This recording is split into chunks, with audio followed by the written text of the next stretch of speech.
So the November general election actually has 4 different kinds of elections. So we've got the top 2 primary, where in June voters chose the top 2 candidates to advance. That's statewide election, Congress, Assembly, Senate, all of those. Traditionally, they used to be Republican versus Democrat. Now it could be Democrat versus Democrat, Republican versus Republican, or what we have a lot of is Republican versus Democrat. If you're partisan, if you belong to one of those parties, you're probably going to vote your political party. Board of Equalization is a runoff election that we see, so that's the second kind. We see Orange County supervisors races. We see the one Superior Court judge that went to a runoff. There were 5 candidates, so it was tough to get 50%. And then the 3 races for Orange County Board of Supervisors that are going to determine the majority control of that body. We've got retention judges that I'll give everybody permission to skip that. They are 12-year terms, and all the voter does is say yes or no for California Supreme Court and the District Court. I skip it because from 1934 until today, there's been a single election where any justice lost their job, and it was $4 million of campaigning against these 3 justices.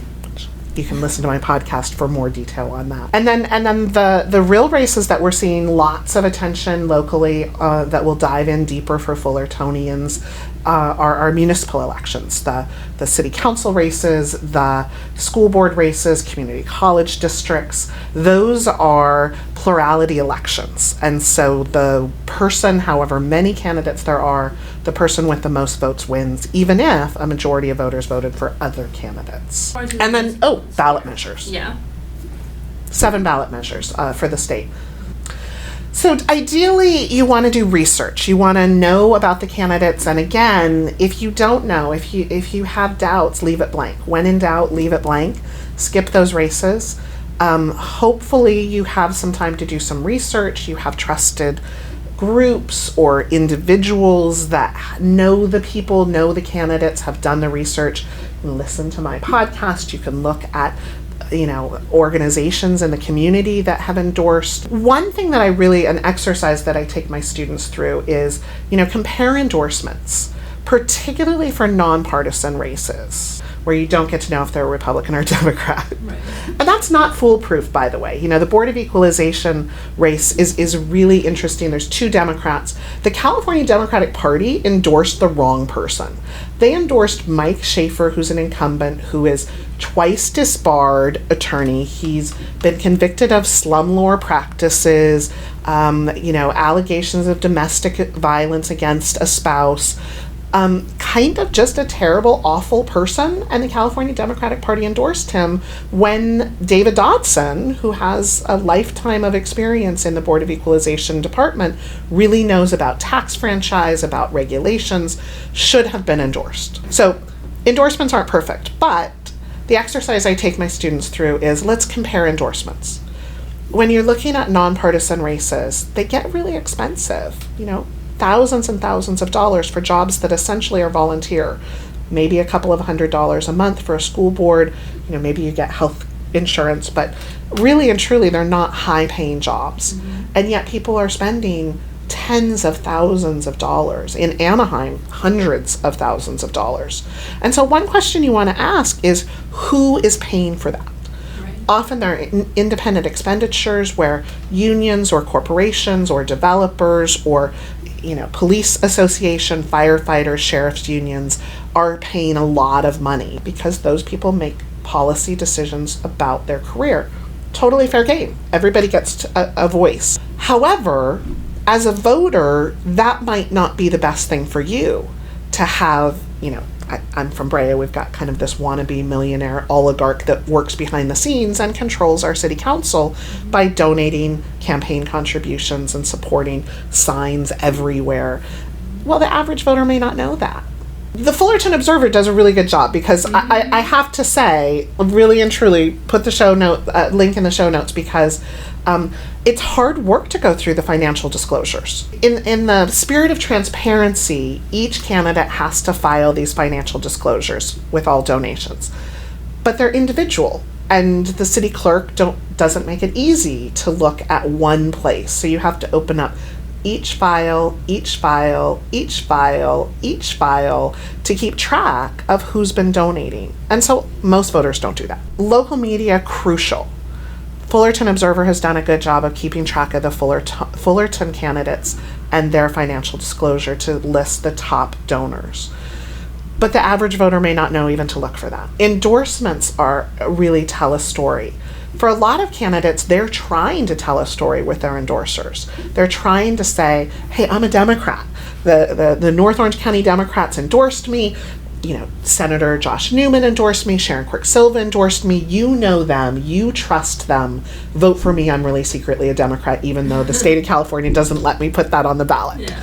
So that shortcut that we often use as voters is taken away for all local elections, county elections, judges, city councils, school boards. We don't get that.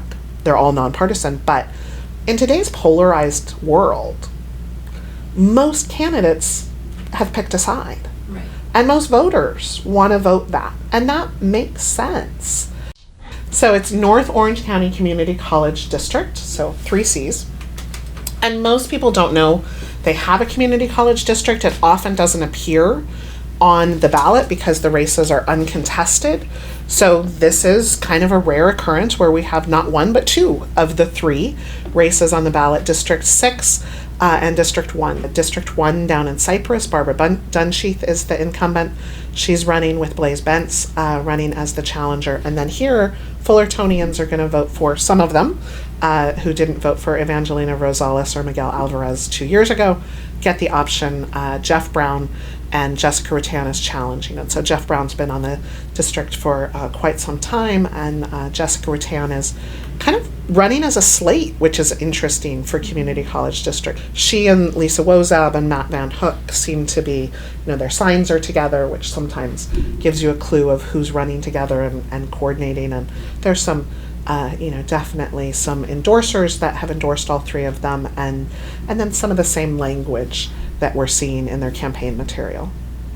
So Fullerton City Council again did redistricting. Most, if your council or your school board or your county or your districts have changed by more than 10% in population in the last 10 years, you have to redraw those maps. And so Fullerton City Council did that, and some contention with that, some complaints about that. Jesus Silva was kind of ceremoniously drawn out of the district with the majority on the city council. Again, read the Fullerton Observer for more on that.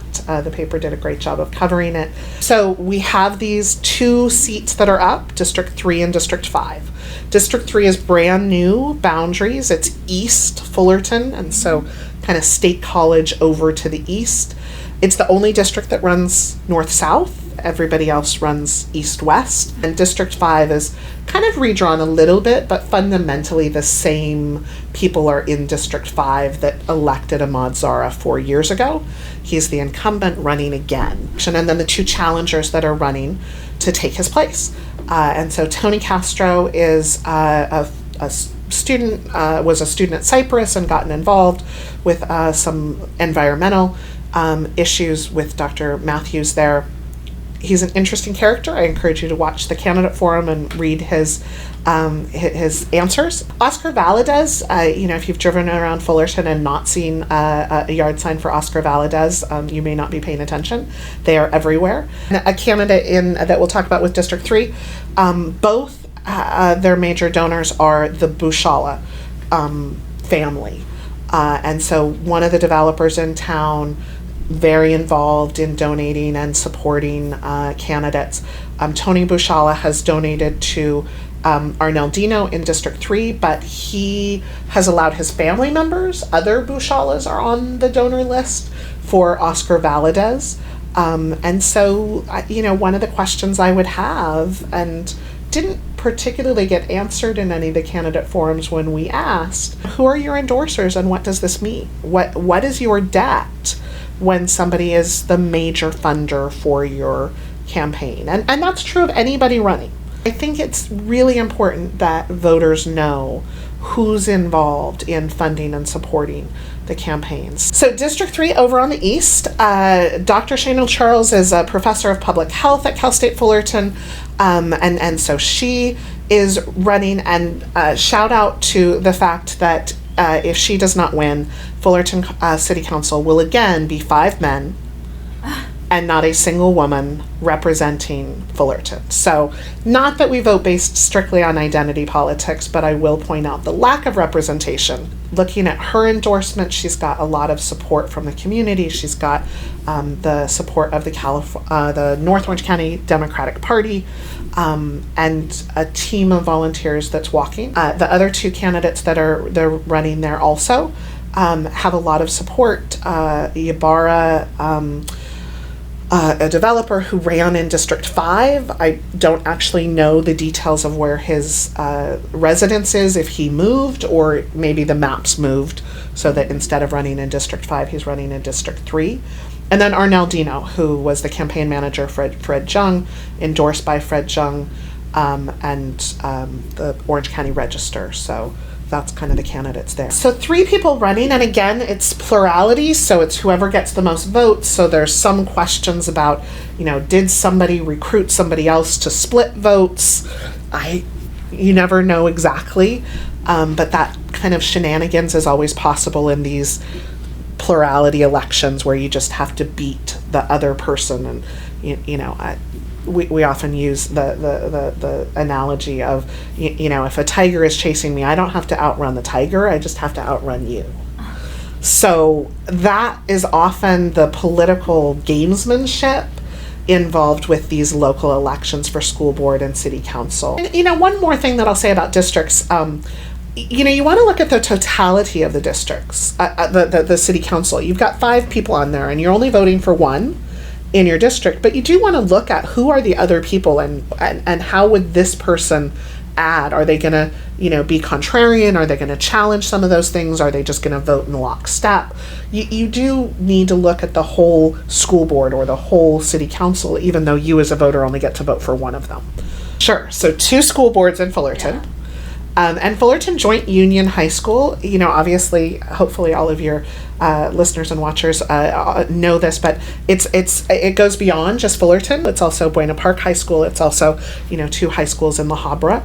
So the districts are sometimes not Fullerton elections, where you've got, a little bit of Fullerton, but mostly La Habra in one of the districts. So the 1 contested race, this time, because 2 were not contested, and so Marilyn Bucci and Chester Jung continue without having to be on the ballot for another 4-year term. The one that is the incumbent that has been challenged and on the ballot is Lauren Klatzker. And so she was elected 4 years ago. She's the incumbent asking to be reelected. And Matt Van Hook is a fairly new name to Fullerton. He just recently moved after a career in the military, a manager at Biola University, and so new to a lot of people, and has really campaigned and gotten out into the public and attended the candidate forums to try to get known in the district. And so that's the choice for Fullerton voters in District 4. And so look at the map to see if you live in that district, and hopefully you've had people knocking on your doors and yard signs, but that's not particularly the best way to make a decision. Yes, we have an elementary school district. So that's, pre-K, TK to 8th grade. And those are the schools in Fullerton. And so the Fullerton School District also has 1 and only 1 on the ballot. And so Janie Myers has retired, so there's no incumbents, an open seat. So 3 newcomers, for that race, 3 in that race. So Rudy Garcia, Lisa Wozab, and Ruthie Hanchett are the candidates in that race. And so they, again, have been coming to candidate forums and going to community events and trying to get their message out. Definitely 3 very different candidates. Again, I encourage you to watch the candidate forums and to read their answers. So I really do caution voters in Fullerton to do their research and to look at who is endorsing. And, on my podcast, I spent a lot of time trying to convince people that the Orange County Board of Education races were really important in June. And the extremists who have taken that over have endorsed in these local races. And so you see the same names. Orange County Board of Education, Lisa Sparks. Orange County Board of Education, Mary Barkey, who is married to Jeff Barkey, who is the president of the Charter Academy that is funded, the curriculum is funded by Hillsdale College, which is trying to build a national network of classical charter academies that really are a pushback and a response to what they see as an attack. We're trying to teach honest history, and they have opted out of the public school system so that their students aren't exposed to that honest history. And by that, for an example, no K through 12 school is teaching CRT. Critical race theory is a legal theory that has been weaponized by those who fear representation in our education. Just an honest retelling of the mission project in 4th grade, that maybe the Catholic mission system was not great for the indigenous people who were enslaved by the system, who were told that their culture and religion was not allowed. That's what we want, just an honest, not that we're going to demonize everyone involved, we're not going to make people feel bad, but an honest telling. That is so scary to some folks on the right that they are going to take their ball and leave. But first, destroy public education from the inside by winning these elections and then approving the classical academy charter schools funded and receiving the curriculum from Hillsdale College, which is a small liberal arts college in Michigan. Betsy DeVos and her charter schools were part of that and involved with that. So there's a lot of denial. There's a lot of gaps in the curriculum. And our state curriculum process is excellent. Our, ethnic studies program, I gotta give a shout out to Sharon Holland, who's the teacher on special assignment designing the Fullerton Joint Union High School's ethnic studies program. It is brilliant and should be used as a state model for everyone. Sharon Holland has developed with an entire team of teachers and parents input, talking to the community about what is appropriate. And so it covers the 4 major ethnic studies groups of Asian and Black and Indigenous and Latinx populations, but also allows for the students to do their own research.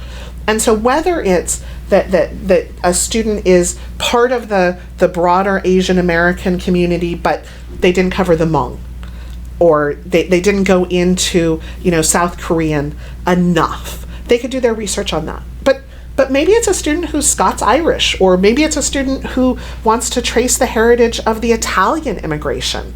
That's great. They have that as well. So it's really student-led discovery and inquiry that often just doesn't have the time in our standard history curriculum, just isn't going to get enough. And so then when you have a candidate who comes in and says that he, Matt Van Hook, wants to fix the ethnic studies curriculum, does he understand how the policies work? Does he understand how curriculum is teacher-driven, not board-driven? And so I just encourage voters to look at that. And again, vote your policy. If you fundamentally agree with the classical academy, if you believe that public education should be threatened and attacked, there are candidates on the ballot for you. But there's a clear choice here. And in listening to Lisa Wozab's answer, she is involved in the community. She gave answers that I agreed with, but she's endorsed with people that fundamentally disagree with all those things. So then as a voter, you're kind of confused of what will she actually do on the board. And I don't know the answer to that. And so we have to get those answers before we vote. Ruthie Hanchett and Lisa Wozab had a lot of the same similar answers in a candidate forum. But when you look at who's endorsed Ruthie Hanchett, it matches. It's consistent.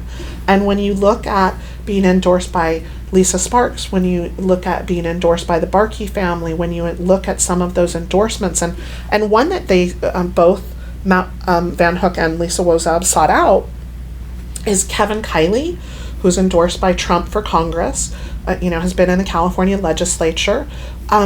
He has a Champions of Choice endorsement where anybody running for school board wanting to indicate that they are Republican, wanting to indicate that they are in line with these ideas, can apply for endorsements. And both Lisa Wozab and Matt Van Hook applied. And so we can put that link on so your listeners can see for themselves, you know, the long list and share with the rest of their family. If they support that, great, share that information. And if you object to that, if you want people who support public education and aren't endorsed by a Trump endorsed candidate, then you can share that as well. And you shouldn't vote for somebody because you like them. You shouldn't vote for somebody because you want to have a drink with them.